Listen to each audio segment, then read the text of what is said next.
जय श्री राम दोस्तों, unique wonder मंत्र साधना में आपका स्वागत है। यदि आप हमारे चैनल पर नए हैं तो हमारे चैनल को जल्दी से सब्सक्राइब कीजिए, लाइक कीजिए, अधिक से अधिक शेयर और कमेंट कीजिए। साथ में जो आपको बेल आइकॉन का बटन दिखाई दे रहा है उसे दबा दीजिए ताकि आपको हमारी आने वाली हर वीडियो का नोटिफिकेशन मिल सके।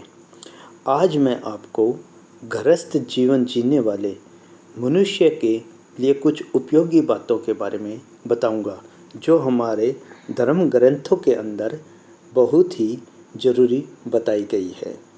हिंदू यानी सनातन धर्म, बौद्ध, ईसाई और मुस्लिम, ये चार धर्म वर्तमान समय में संसार में मुख्य रूप से माने जाते हैं। इन चारों में से एक एक धर्म को मानने वालों की संख्या करोड़ों में है। इसमें बौद्ध, ईसाई और मुस्लिम धर्म को चलाने वाले क्रमशः बुद्ध, ईसा और मोहम्मद माने जाते हैं। ये तीनों ही धर्म अर्वाचीन है, परंतु हिंदू धर्म किसी मनुष्य के द्वारा चलाया हुआ नहीं है, अर्थात यह किसी मानवीय बुद्धि की उपज नहीं है। यह तो विभिन्न ऋषि मुनियों द्वारा किया गया अन्वेषण है, यानी खोज है, और खोज उसी की होती है जो पहले से मौजूद हो। हिंदू धर्म अनादि, अनंत एवं शाश्वत है। जैसे कि भगवान शाश्वत यानी सनातन है, ऐसे ही हिंदू धर्म भी शाश्वत है। और इसीलिए भगवान ने श्रीमद् भागवत गीता में सनातन धर्म यानी हिंदू धर्म को अपना स्वरूप बताया है। जब जब हिंदू धर्म का नाश होता है यानी हानि होती है, तब तब भगवान अवतार लेकर इसकी स्थापना करते हैं। यानी तात्पर्य यह है कि भगवान भी इसकी संस्थापना रक्षा करने के लिए ही अवतार लेते हैं। इसको बनाने के लिए, उत्पन्न करने के लिए नहीं। वास्तव में अन्य सभी धर्म और मत मनवांतर भी इसी सनातन धर्म से ही उत्पन्न हुए हैं। इसलिए उन धर्मों में मनुष्यों के कल्याण के लिए जो साधन बताए गए हैं, उनको भी हिंदू धर्म की ही देन मानना चाहिए। अतः उन धर्मों में बताए गए अनुष्ठानों का भी निष्काम भाव से कर्तव्य समझकर पालन किया जाए तो कल्याण होने में संदेह नहीं किया गया है। प्राणी मात्र के कल्याण के लिए जितना गहरा विचार हिंदू धर्म में किया गया है, उतना दूसरों धर्म में नहीं मिलता। हिंदू धर्म के सभी सिद्धांत पूर्णतः वैज्ञानिक और कल्याण करने वाले हैं। इसलिए आज मैं हिंदू धर्म की वेद, पुराण, स्मृति, उपनिषद, इनसे ली गई कुछ गृहस्थ आश्रम जीने वाले मनुष्यों के लिए उपयोगी बातों के बारे में बताऊंगा। तो ध्यान से सुनिए। बातें कौन कौन सी हैं। नंबर 1, जिस कुल में स्त्री से पति और पति से पत्नी संतुष्ट रहती है, उस कुल में अवश्य ही सर्वदा कल्याण एवं मंगल होता है। मनुष्य को प्रयत्न पूर्वक स्त्री की रक्षा करनी चाहिए। स्त्री की रक्षा होने से संतान, आचरण, कुल, आत्मा और धर्म, इन सब की रक्षा होती है। राजा प्रजा के, गुरु शिष्य के, पति पत्नी के तथा पिता पुत्र के पुण्य पाप का छठा अंश प्राप्त कर लेता है। जो केवल अपने लिए ही भोजन बनाता है, जो केवल काम सुख के लिए ही मैथुन करता है और जो केवल आजीविका प्राप्त करने के लिए ही पढ़ाई करता है, उसका जीवन निष्फल होता है। जिस घर में सब बर्तन इधर उधर बिखरे पड़े हों, बर्तन टूटे हों, आसन फटे हों, स्त्रियां मारी पीटी जाती हो, वह घर पाप के कारण दूषित होता है। उस घर की पूजा देवता और पितर स्वीकार नहीं करते। घर में फूटे बर्तन, टूटी खाट नहीं रखनी चाहिए। फूटे बर्तन में कलयुग का निवास होता है और टूटी खाट रहने से धन की हानि होती है। नौकर या पुत्र के सिवाय दूसरे के हाथ से दान आदि करने वाले मनुष्य के उस पुण्य फल का छठा अंश दूसरे को मिल जाता है। पुत्र से भी बढ़कर दोहितर यानी दोहिता, भांजा और भाई का पालन करना चाहिए और कन्या से भी बढ़कर भाई की स्त्री यानी पुत्र वधू और बहन का पालन करना चाहिए। पिता की मृत्यु हो जाने पर बड़े भाई को ही पिता के समान समझना चाहिए।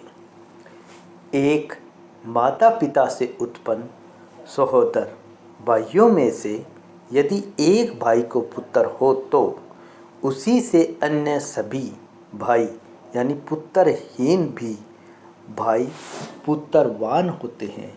ऐसे ही एक पति वाली स्त्रियों में से यदि एक स्त्री को पुत्र उत्पन्न हो जाए तो अन्य सभी पुत्रहीन होने पर भी स्त्रियां उसी पुत्र से पुत्रवती होती है।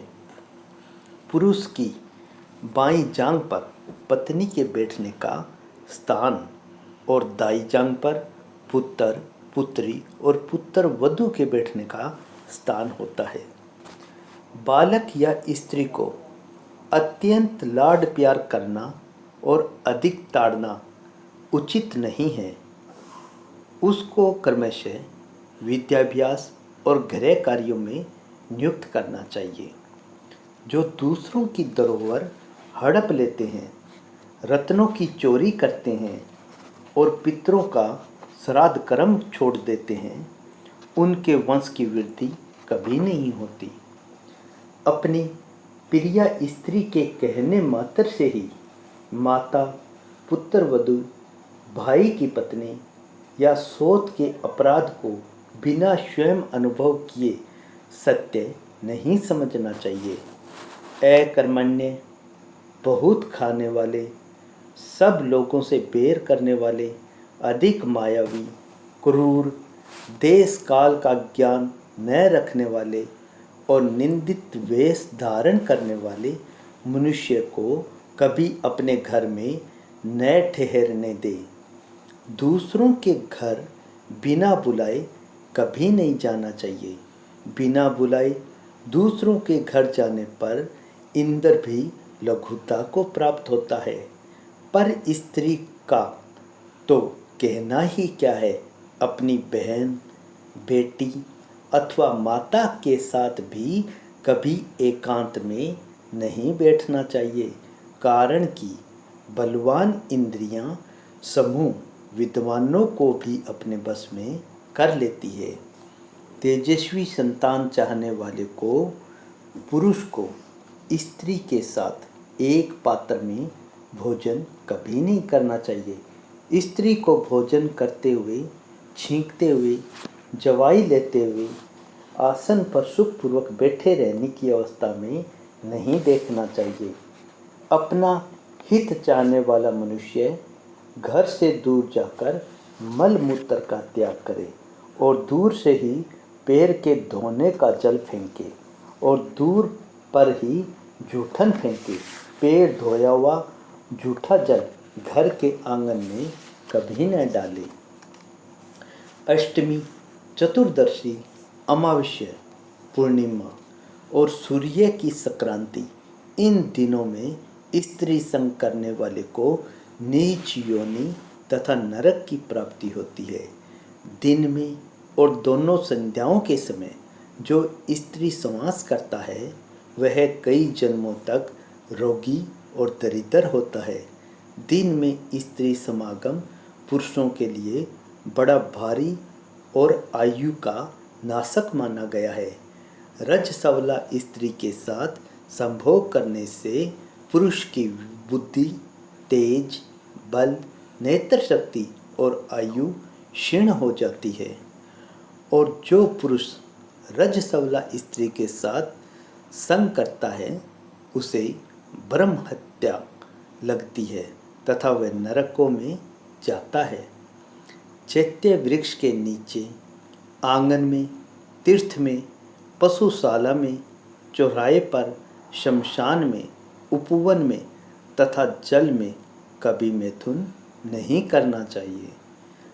पर्व दिनों में जैसे कि अष्टमी, चतुर्दशी, अमावस्या, पूर्णिमा, संक्रांति में स्त्री संग करने से धन की हानि होती है। दिन में स्त्री संग करने से पाप होता है। पृथ्वी पर स्त्री संग करने से रोग होता है। जलाशय में स्त्री संग करने से अमंगल ही अमंगल होता है। गृहस्थ व्यक्ति को माता पिता, अतिथि और धनी पुरुष के साथ विवाद कभी नहीं करना चाहिए। जिसके पुत्र हों वह अपने घर में पुत्र युक्ता कन्या, पति युक्ता बहन को लाकर न बसाएं। हाँ, यदि कन्या या बहन अनाथ हो तो अवश्य लाकर उसका पालन करना चाहिए। बूढ़े, बच्चे, रोगी और दुर्बल पशुओं का अपने बंधुओं के समान पालन पोषण करना चाहिए। इच्छा अनुसार अपने पति के या पुत्र के भोजन में विघ्न पड़ने पर भी सेवक के भोजन में विघ्न नहीं होने देना चाहिए। गृहस्थ पुरुष को घर में अतिथियों के लिए, पोष्य वर्ग के लिए, सब जनों के लिए और नौकरों के लिए एक शाही भोजन बनवाना सर्वश्रेष्ठ माना गया है। अतिथि, सुवासिनी यानी विवाहिता कन्या, कुंवारी कन्या, गर्भिणी यानी गर्भवती स्त्री तथा रोगी, वृद्ध एवं बालकों को पहले भोजन कराने के बाद ही गृहस्थ पुरुष को बाद में स्वयं भोजन करना चाहिए। सन्यासी और ब्रह्मचारी ये दोनों पके हुए अन्न के अधिकारी हैं। इन दोनों को अन्न न देकर स्वयं भोजन कर लेने पर चंद्रायण व्रत करना चाहिए। राह चलने वाले पथिक, जिसकी जीविका नष्ट हो गई हो ऐसा पुरुष, विद्यार्थी, गुरु का पालन पोषण करने वाला पुरुष, सन्यासी और ब्रह्मचारी ये 6 धर्म भिक्षुक माने गए हैं।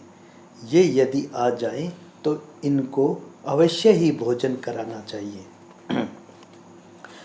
कोई अतिथि घर पर आ जाए तो उसको प्रेम भरी दृष्टि से देखें, मन से उसका हित चिंतन करें, मीठी वाणी बोलकर उसे संतुष्ट करें। जब वह जाने लगे तब कुछ दूर तक उसके पीछे जाएं और जब तक वह रहे तब तक उसका स्वागत सत्कार में लगा रहे। ये 5 काम करना गृहस्थ के लिए पंचदक्षिण यज्ञ के बराबर कहलाता है। अतिथि को पैर धोने के लिए जल दें, बैठने के लिए आसन दें, प्रकाश करने के लिए दीपक दें, खाने के लिए अन्न दें, ठहरने के लिए स्थान दें। इन 5 वस्तुओं को देना गृहस्थ आश्रम के पुरुष के लिए पंचदक्षिण यज्ञ करना कहलाता है। जिसके घर से अतिथि निराश होकर लौट जाता है वह उसे अपना पाप देकर बदले में उसका पुण्य लेकर चला जाता है। मनुष्य को 5 वर्ष तक पुत्र का प्यार से पालन करना चाहिए, 10 वर्ष तक उसे अनुशासित रखना चाहिए और 16 वर्ष की अवस्था होने पर उसके साथ मित्र की तरह व्यवहार करना चाहिए। यदि किसी ने स्त्री से बलात्कार पूर्वक भोग कर लिया हो अथवा वह चोर के हाथों में पड़ गई हो तो भी अपनी स्त्री का परित्याग नहीं करना चाहिए। उसके त्याग का विधान नहीं है। ऋतु काल आने पर वह फिर से शुद्ध हो जाती है। जिसके माता पिता का ज्ञान न हो, ऐसे अनाथ बालक का पालन करने वाले को चाहिए कि वह अपने ही वर्ण के अनुसार उसका संस्कार करे और उसी वर्ण की कन्या के साथ उसका विवाह करे। कारण कि अनाथ बालक का पालन पोषण करने वाले का जो वर्ण होता है, उस बालक का भी वही वर्ण हो जाता है। यदि मनुष्य किसी के साथ शाश्वत प्रेम करना चाहता हो तो उसके साथ धूर्त अर्थ व्यवहार यानी धन का लेन देन और परोक्ष रूप में उसकी स्त्री को देखना, इन तीनों दोषों का परित्याग कर देना चाहिए। जो पुरुष अपनी निर्दोष और सुशीला पत्नी को युवा अवस्था में छोड़ देता है, वह 7 जन्मों तक स्त्री होता है और बार बार वैधव्य को प्राप्त करता है।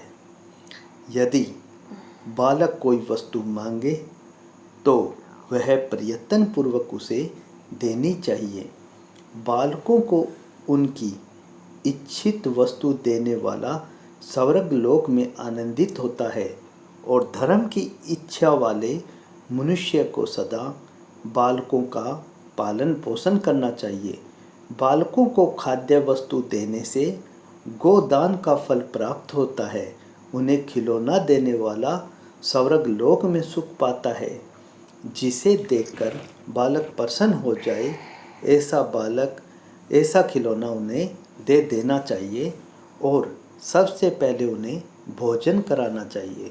ऐसा करने से प्रत्येक जन्म में महान सौभाग्य की प्राप्ति होती है। ये गृहस्थ जीवन जीने वाले मनुष्य के लिए कुछ विशेषकर बातें हैं, क्योंकि सबसे बड़ी तपस्या गृहस्थ आश्रम ही बताई गई है। जो ये विचार हैं, ये विष्णु धर्मोत्तर, वशिष्ठ स्मृति, गरुड़ पुराण, महाभारत, अत्रि संहिता, वशिष्ठ स्मृति, स्कंद पुराण, चाणक्य नीति, मार्कंडेय पुराण, विष्णु पुराण, नारद पुराण, देवी भागवत और अत्रि संहिता, ब्रह्म पुराण, नरसिंह पुराण, लघु हारित स्मृति, याज्ञवल्क्य स्मृति, मनु स्मृति, आपस्तम्भ धर्म सूत्र, शुक्र नीति, नीति वाक्य मर्तम, ब्रह्म वैदित्य पुराण, श्रुत साहित्य, मार्कंडेय पुराण, इन सभी से ये जो उपयोगी बातें हैं मैं आपके लिए लेकर आया हूँ। जय श्री राम दोस्तों।